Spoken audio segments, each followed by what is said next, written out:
شوہر 2 سال سے باہر تھا۔ جب گھر آیا تو اس کے گھر میں اولاد تھی۔ اس کی بیوی حاملہ تھی۔ اس نے اپنا بچہ ماننے سے انکار کر دیا تو وہ عورت حضرت عمر رضی اللہ عنہ کے دربار میں چلی گئی، اور حضرت عمر نے کیا فیصلہ سنایا اس ویڈیو میں ہم جانتے ہیں۔ حضرت عمر کے پاس ایک شخص آیا اور آ کے کہنے لگا، اے عمر، میں 2 سال بعد اپنے گھر آیا ہوں، میں 2 سال بعد اپنے گھر آیا ہوں اور میں اپنی بیوی کو حاملہ پاتا ہوں، اور میں نے اپنی بیوی سے سوال کیا، خوشی سے اپنی بیوی کے پاس 2 سال کے بعد آیا تھا، خوشی سے، مسرت سے، لیکن اس کی حالت دیکھی، حالت حمل میں ہے تو ساری خوشی کافور ہو گئی، اور دل میں غم نے جگہ لے لی کہ 2 سال تو میں آیا نہیں، یہ میری بیوی حاملہ کیسے ہے؟ جب میں نے عمر اس سے استفسار کیا تو وہ کہنے لگی، اللہ کی قسم، میرے پیٹ میں جو حمل ہے تو ہی اس کا باپ ہے۔ اب مجھے بتلائیے، 2 سال تو میں نے اس کو چھوا نہیں، ٹچ نہیں کیا، 2 سال بعد میں سفر سے آیا ہوں، وہ حاملہ ہے اور اس بچے کی نسبت بھی میری طرف کرتی ہے، اب میں کیا کروں؟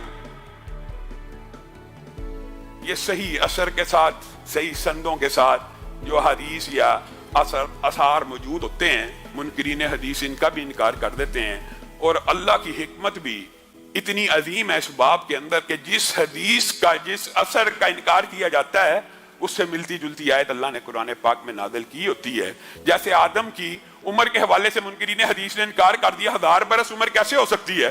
تو قرآن پاک میں اللہ نے نوح کی عمر 950 برس بیان کر دی وغیرہ۔ یعنی جس حدیث کا انکار ہوتا ہے اس سے ملتی جلتی آیت بھی، اس سے ملتا جلتا واقعہ بھی قرآن پاک میں موجود ہوتا ہے۔ اب حضرت عمر نے مشورہ کیا اور ارادہ کیا اس عورت کو رجم کرنے کا، اور حکم دیا اس عورت کو رجم کر دیا جائے۔ کون حکم دے رہا؟ خلیفۃ المسلمین۔ کون حکم دے رہا؟ امیر المومنین۔ کون حکم دے رہا؟ حضرت عمر، جن کے علم و فضل کے دنیا کے سارے امتی قائل ہیں۔ پاس ہی معاذ ابن جبل بیٹھے ہیں، کہا، عمر، میں آپ کے فیصلے کو چیلنج کرتا ہوں، میں آپ کا فیصلہ نہیں مانتا، آپ اپنی اصلاح کریں۔ کون کہہ رہا ہے؟ ایک رتبے میں، مقام میں کم درجے کا صحابی اعلیٰ درجے کے صحابی کو ٹوک رہا ہے۔ وجہ کیا؟ وجہ اس کے بعد دلیل ہے۔ یہ نہیں ہے کہ میں تیرے سے بڑا عالم ہوں، سب کو پتا عمر بڑے عالم ہیں۔ جس طرح عثمان قرآن کے قاری تھے لیکن حضرت علی نے آ کے ٹوک دیا، اسی طرح یہاں پہ معاذ ابن جبل حضرت عمر کو ٹوک رہے ہیں۔ لیس لک علی ما فی بطنہا، لیس لک، اے عمر، لیس لک، آپ کے لیے نہیں ہے، علی ما فی بطنہا سبیل، آپ اس عورت کو رجم میں سزا دینا چاہتے ہیں، ٹھیک ہے، یہ ملزمہ ہے، یہ ملزمہ ہے، مجرمہ آپ کی نظر میں، آپ اس کو سزا دیں تو دیں۔ اس کو کس جرم کی پاداش میں آپ سنسار کر رہے ہیں؟ رسول اللہ کے دور میں بھی ایسے واقعات ہوئے تھے، شبیبہ غامدی آئی تھی، رسول اللہ نے وضع حمل کا انتظار کیا تھا، سزا لاگو کرنے سے پہلے وضع حمل کا انتظار کیا تھا، کیونکہ پیٹ میں جو بچہ وہ بھی ایک جان ہے۔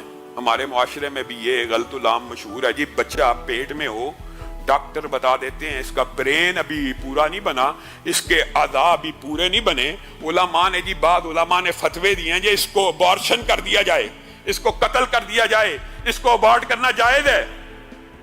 یہ آپ لوگوں نے خود کہانی بنائی ہوئی ہے، کسی عالم کا یہ فتویٰ موجود نہیں ہے، اور اگر موجود بھی ہے قرآن و سنت کے خلاف ہے۔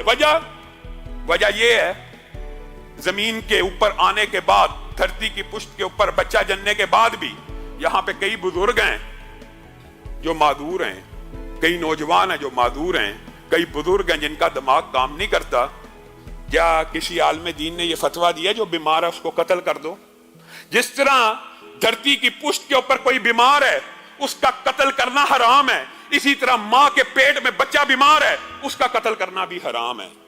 یہ آپ کو کسی نے مغالطہ ڈال دیا ہے کہ بیمار بچے کو قتل کر دیا جائے۔ کیوں کیا جائے؟ اگر بیماروں کا قتل جائز ہے تو پھر بوڑھوں کو بھی کر دو، پھر جن کی یاداشت چلی گئی ہے سب کو قتل کر دو، جو نوجوان معذور ہو گئے ان کو قتل کر دو۔ یہ خود ساختہ فیصلے، یہ من گڑت فیصلے، یہ قرآن و سنت کے خلاف ہیں۔ یہی بات معاذ ابن جبل حضرت عمر کو کہہ رہے ہیں، لیس لک علی ما فی بطنہا سبیل، اے عمر، آپ عورت کو رجم کرنا چاہتے ہیں کر لیجئے،